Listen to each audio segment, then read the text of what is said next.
4, 3, 2, 1. I'm John Miglosh for the International Society for Strategic Marketing and sponsored by the Wisconsin DMA.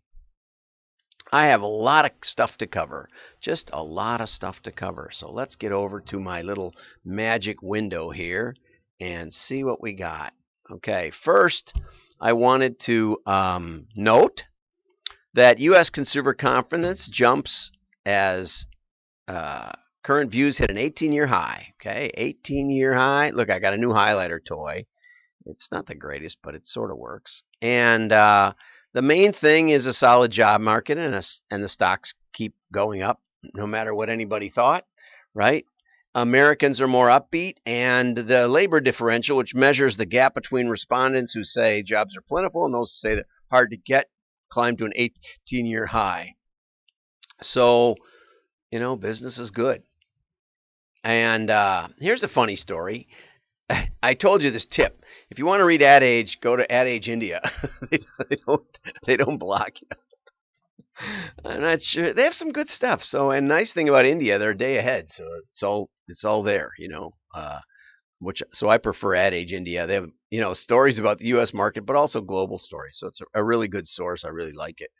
Walmart sparks outcry by replacing greeters with hosts. The main issue is that the new hosts have to be able to lift 25 pounds and move around stores to assist customers, collect carts, or provide security. So they've had this job that disabled people could handle, and now they're defining that ability out of existence by just minimum requirements. But if you're disabled, that's a big problem. So now there's a huge backlash, and they have some mealy mouth answer to it, which is not going to be good. We realize that our associates with physical disabilities face a unique situation. With that in mind, we're extending the 60-day greeter transition program. So we'll give you 60 more days, but we're going to get rid of you anyway. Not sure. I don't know what the right answer is, but it seems like with a organization that big and that many employees running around, a greeter is not a bad idea. And they sort of inherently provide some measure of security because they watch everybody who comes in and smile at them. If they don't smile back, it's dangerous. Okay, Apple. This is an interesting article, not because I care what Apple does. I never had an Apple product. But Apple search ads have been extremely popular for mobile app publishers with a complete app because of a complete absence of fraud. I don't know exactly how they did that. Probably because it only applies to people who have the iPhone and it connects up in a sort of a hardwired way, I'm guessing. But I think that's cool, right? I think it's cool that there's an ad venue in digital that doesn't have fraud. At least there's one, except that you're not going to reach me. Also, Apple, and this is a really good point. I really like this. Apple uses differential privacy. So brands are targeting groups, not individuals. Statistically, you can't target individuals anyway. I mean, you can do it all day long. In direct mail, we mail to individual households, but we don't measure it that way. We put them into groups and measure the characteristics of the groups. So, real important difference, and I think it's very, very different. It's a contextual rather than a, we're gonna predict when you'll buy. On that note, we've got an ad network, I guess I could call it. It's an ad network in India. It's called MAAD, and they've introduced a new performance-based model with its one-of-a-kind market, which promises sales on the back of interactive content. And what they've done is they've gathered like a gaming community that's very, very, very interactive, that's subscription-based. And so they guarantee sales, they guarantee conversation-based engagement, and high-quality brand content. One of the first things they did was ask themselves, well, why can't we guarantee sales? Why can't we estimate what a measure of sales will be? So Sony did a project with them. Here, we'll go down here. Sony did a project with them, and they garnered 1.3 million views against a target of 1 million views. Okay, and if you compare, that's one advantage of digital is you can compare against mass media because mass media estimates views and digital estimates views. So it's a sort of an apples to apples thing.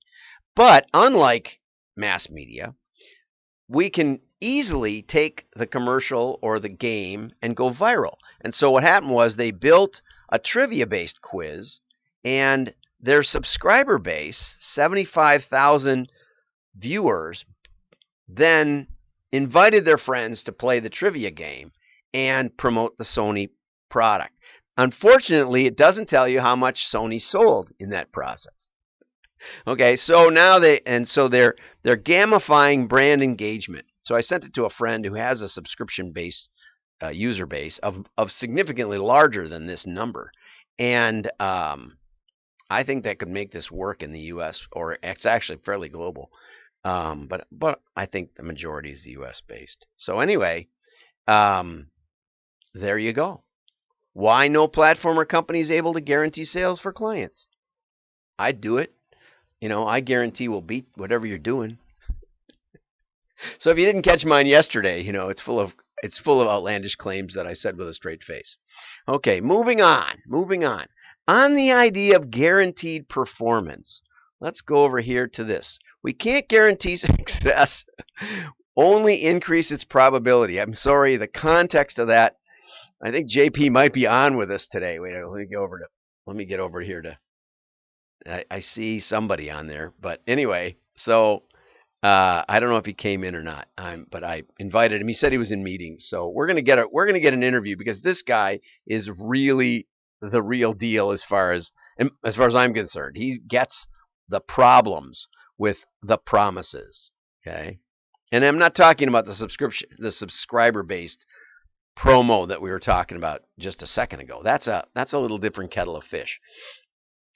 He quotes Camus, who says, "You'll never be happy if you continue to search for what happiness consists of." And C.S. Lewis says a similar thing in the Abolition of Man, and a couple of his other works. You will never live if you're looking for the meaning of life. I kind of disagree with that. I think you can kind of walk circumspectly before your God and have a good life. But anyway, we're not going to fight about Camus. But everybody wants to unlock the secrets to superior performance. And usually I keep a book handy. But if you read my book, Spinning Straw into Gold, The Magic of Turning Data into Money, I make the point that everybody wants to know the I love you variable. Some customers turn into mega customers. They buy often, they spend a lot, and that's what you want. The trouble is, they're a very, very small percentage of your customer file, which is about 60+% one-time buyers. So what's the difference between a one-time buyer and a mega buyer?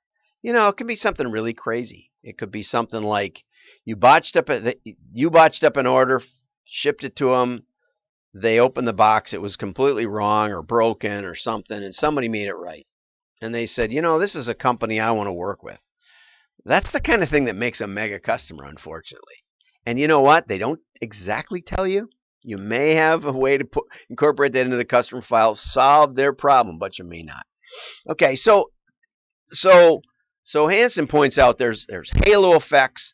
It's very, very difficult to reverse engineer what made somebody successful. A lot of times it's timing. Amazon had great timing. They basically tricked the booksellers into thinking that they were a bookstore. And then they gave the little terminal that used to be in the bookstores, which when you'd come in and look for a book, people would say, well, we don't have it, but we can order it for you. They gave that we can order it for you terminal back to the consumer. And in doing so, they kind of took over the book business. Okay. But in analytical terms, we start by looking at dependent variables. We were talking about that, I think, yesterday or the day before. Dependent variables are really, really, really important. Most people don't take near the time to build a good one, and maybe they can't. Okay, direct mail gives us a big leg up. Then we attempt to reverse engineer the independent variables, what caused said performance. I think I'm going to start out with this next tomorrow so that we can dig into it a little deeper. Thanks, JP. Thanks for connecting on LinkedIn. Like and share. I hope I make you think a little bit. Marketing news and opinion, the only program in the world, daily live, right to you, 10 at 10 in Chicago time.